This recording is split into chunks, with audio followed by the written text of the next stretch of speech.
You've probably heard this hymn at a funeral. Maybe you sang it in church. Maybe it moved you to tears without you even knowing why. It is well with my soul. Most people know it as a song of comfort. What most people don't know is whose comfort it was written for and whose comfort it was not. I saw the movie I Can Only Imagine Part 2. The movie mentions some of the history of this song, which inspired Mercy Me's song, Even If. I released a short recently about Dr. Katie Geneva Cannon. The themes of her work and this history of this song converged in my mind. And we're going to take and trace this hymn all the way from Horatio Spafford's worst nightmare to the theological work of Dr. Katie Geneva Cannon, to unnamed enslaved Black women who were singing some version of this truth long before Horatio Spafford ever picked up a pen. Let's go deeper. We look into the history of this song, written by Horatio Spafford, who was a man who had everything and then lost almost all of it. He was a successful, devout Presbyterian lawyer in Chicago who was heavily invested in Lake Michigan real estate. Then the 1871 Great Chicago Fire happened. All his investments went up in smoke overnight. In 1873, before he'd fully recovered financially, he sent his wife Anna and their 4 daughters ahead on a ship to England to assist with Dwight Moody's revival campaigns, with plans to follow shortly thereafter. When the ship was crossing the Atlantic, it collided with an iron vessel. All 4 of his daughters drowned: Maggie 11, Tanetta 2, Annie 9, and Bessie 6. Anna survived by clinging to wreckage. And when she reached Wales, she sent her husband a telegram with just 6 words: "Saved alone, what shall I do?" Spafford immediately boarded a ship to meet her. While crossing the Atlantic over the very spot where his daughters went down and drowned, he started writing these words: "When peace like a river attendeth my way, when sorrows like sea billows roll, whatever my lot, thou hast taught me to say, it is well with my soul." It took him 3 years to finish the song. His friend Philip Bliss set the words to music, and the hymn was published in 1876. It spread through Dwight Moody's evangelical crusades, and it has never stopped being sung since. Dr. Katie Geneva Cannon became the first African American woman ordained in the United Presbyterian Church. She became the founder of what we now call Womanist Ethics, a framework that places the lived experiences of Black women at the very center of moral and theological reflection. Her 1988 book, Black Womanist Ethics, asked the question that the entire Western tradition of Christian ethics had never seriously asked. What does it mean to be a moral person when the entire system is designed to deny your humanity? Traditional ethics, the kind taught in white seminaries, assumed that the person making moral choices was free. Free to choose, free to act, free to fail and try again. But what about enslaved Black women? they had no such freedom. They couldn't own property. They couldn't legally marry. Their children could be sold away without notice. Their bodies were not their own.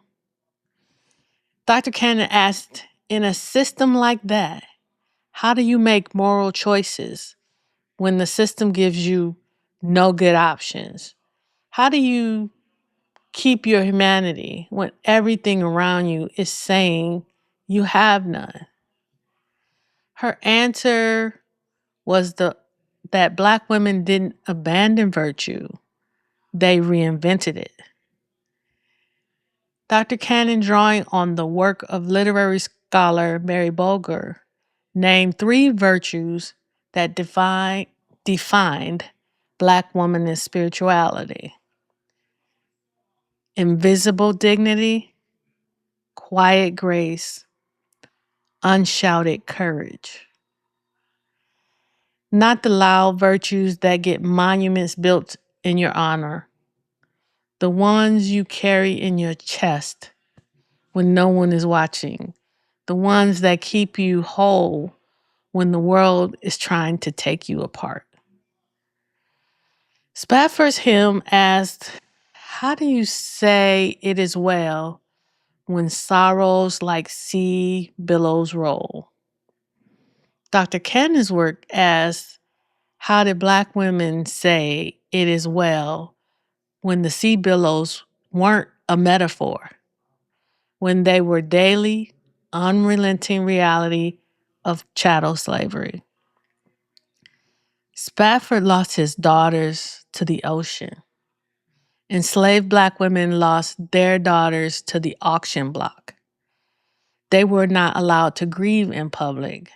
They were not allowed to grieve at all in many cases. And yet, they kept their souls. They passed down oral traditions. They sang spirituals. They built communities of moral wisdom inside the belly of an institution that called them property.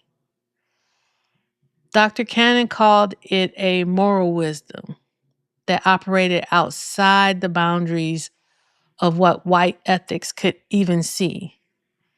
These women were making ethical choices every single day. Choices about when to resist and when to comply, when to protect a child and when to sacrifice themselves, when to speak and when to stay silent. Every choice made under conditions that guaranteed there was no good answer.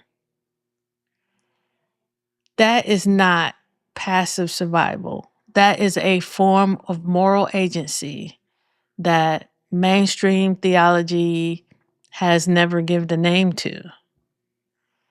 Now think about the phrase at the heart of this hymn, whatever my lot. For Spafford, the lot was a season of catastrophic loss, devastating, but temporary, because he had a community of faith to receive him.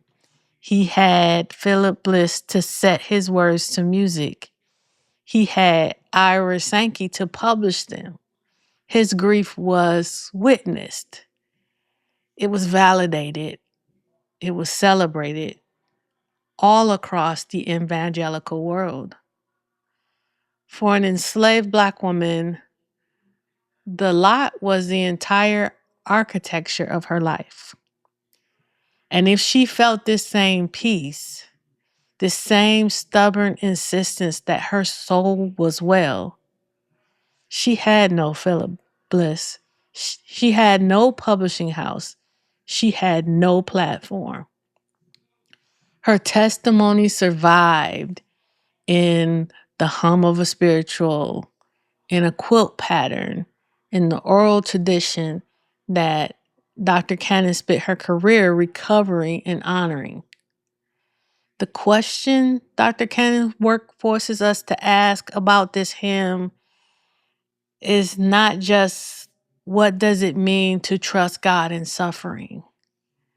It's whose suffering counted enough to be written down, whose peace got turned into a hymn, and whose peace, just as real, just as hard won, just as theologically profound, got erased from the record.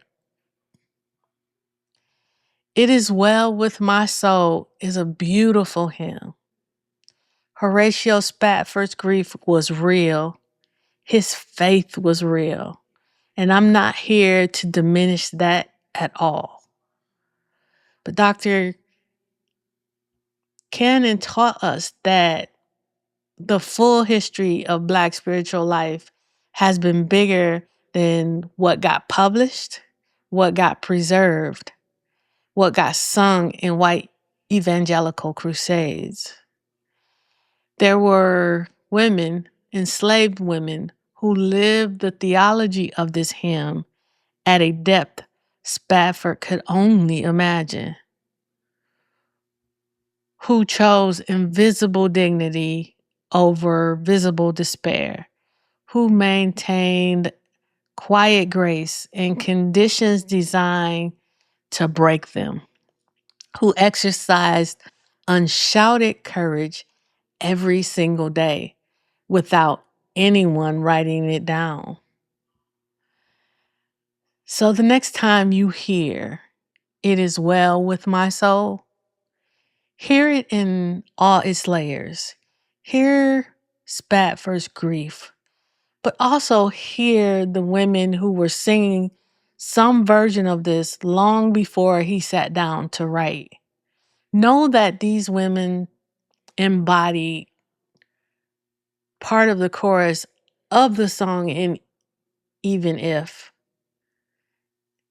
I know the sorrow and I know the hurt would all go away if you just say the word. But even if you don't, my hope is you alone. If this made you think, share it with someone who needs to hear it. Subscribe to the Knowledge Gumbo newsletter for deep dives on different Black women each week. Drop a comment below. Let us know which part of this hit you the hardest. Again, this is Knowledge Gumbo, where Black women's cultural memory is being revived.